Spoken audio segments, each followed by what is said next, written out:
Ali. Salamu alaykum. Wa alaykum salaam. Vipi hali yako Maalim? Nzuri kabisa. Maalim, samahani kidogo, leo nyumbani pale kuna ujenzi leo. Ndio. Sasa mzee kanipa pesa niende kiwandani pale nikachukue mbao alafu nikapeleke kwa ajili ya ujenzi. Kwa hiyo leo sikowahi darasa leo. Sawa, sema inshallah. Inshallah wapi Maalim, na pesa hizi hapa nikifika kiwandani napeleka mbao tu nyumbani. Sema inshallah jana mkitamba kwa. Maalim umezidi tena. Baadaye tutaonana basi. Inshallah.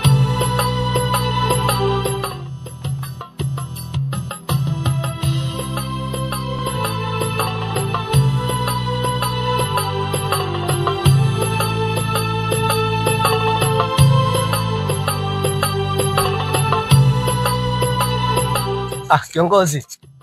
Kiongozi. Naam. Mwana wangu. Habari yako? Inasemaje mzigo? Mpaka sasa hivi kuna aina mbili, kuna hii 6, kuna nafika kule. Baada hizi zile kule Dubai tu. Mimi nataka hizi pisi 50 bei gani? 50 kwa 60. Basi na 20. Lakini 20. Sasa kiongozi, mimi nina moja kamili tu hapo. Laki moja kwa labda 49. Mimi nataka kamili. Basi angalia. Naam. Upunguze kidogo. Toa shilingi 5. Pamoja na 5. Moja 5 toa. Moja na 5. Okay. Basi subiri zilipe kabisa alafu niite gari hapo.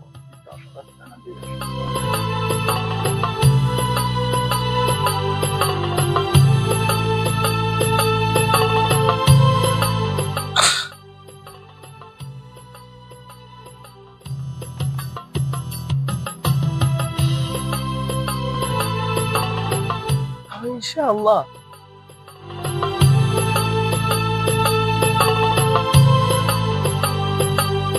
Sasa kiongozi, takuja baadaye kuchukua.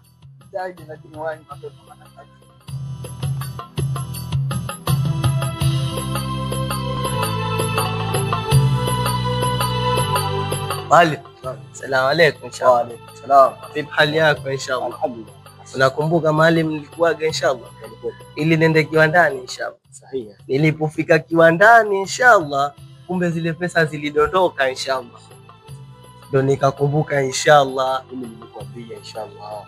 Basi kuanzia leo nitajitahidi kusema inshallah. Inshallah Maalim. Haya. Tutaonana baadaye inshallah. Inshallah, safari njema. Inshallah Maalim. Shukran Maalim. Haya. Inshallah.